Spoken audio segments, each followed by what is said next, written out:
আপনি কি জানেন, আমের স্বাদে তৃপ্ত হয়ে মুঘল সম্রাট একসময় মালদা অঞ্চলের নাম দিয়েছিলেন জান্নাতাবাদ। জানেন কি, মালদা ভারতের অংশ হবে কি না তা নিয়েও এক সময় ছিল সংশয়।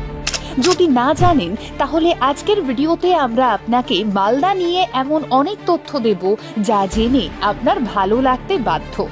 তাহলে শুরু থেকে শুরু করি, তাই জানতে থাকো, জানাতে থাকো।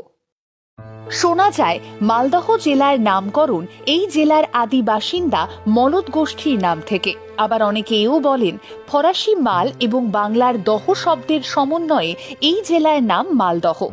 উত্তরবঙ্গের প্রবেশদ্বার এই মালদা একটা সময় গৌড়বঙ্গের রাজধানী ছিল, যার সঙ্গে জুড়ে ছিল তাল, দিয়ারা এবং বরেন্দ্র শ্রেণীবদ্ধ ভূমির প্রায় ৩,৪৫৬ বর্গ কিলোমিটার জমি। বিশিষ্ট দার্শনিক পাণিনি তার লেখায় গৌড়পুরা নামক একটি প্রাচীন জনপদের কথা বলেন। অনুমান করা হয় সেই জনপদটি বর্তমানে মালদা জেলার গৌড় অঞ্চল, আর গৌড় অঞ্চল ছিল মৌর্য সাম্রাজ্যের অংশ। সমুদ্রগুপ্তের এলাহাবাদ স্তম্ভ এবং দক্ষিণ দিনাজপুর জেলার কিছু প্রত্নতাত্ত্বিক নিদর্শন থেকে বোঝা যায় সমগ্র উত্তরবঙ্গ থেকে কামরূপ গুপ্ত সাম্রাজ্যের অন্তর্ভুক্ত ছিল। খ্রিস্টীয় সপ্তম শতাব্দীর গোড়ার দিকে গুপ্তদের পরে কর্ণ সুবর্ণের রাজারা গৌড়ে ৩ দশকেরও বেশি সময় ধরে স্বাধীনভাবেই রাজত্ব করেন, আর অষ্টম শতাব্দীর মাঝামাঝি থেকে একাদশ শতাব্দীর শেষ অবধি পাল রাজবংশ বাংলা শাসন করেছিল। এই রাজারা বৌদ্ধ ধর্মের প্রতি অনুগত ছিলেন। পাল রাজবংশের পর সেন রাজবংশের উত্থান হয়। সেন শাসকরা ছিলেন হিন্দু। সেন বংশের শেষ রাজা লক্ষণ সেনের কালে গৌড়ের নাম হয় লক্ষণাবতী বা লক্ষ্ণৌতী।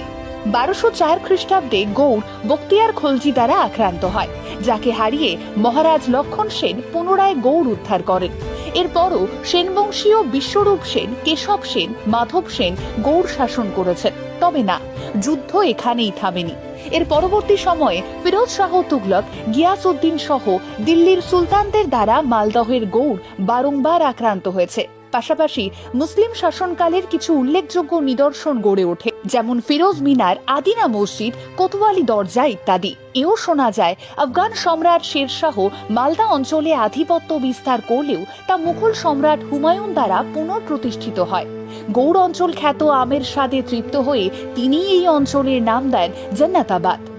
মুঘল শাসনকালে পূর্বাঞ্চলীয় বাংলা ভুক্তির সদর গঙ্গা প্রবাহের তারতম্য এবং আরও অন্যান্য কিছু কারণে গৌড় থেকে ঢাকাতে স্থানান্তরিত করা হয়।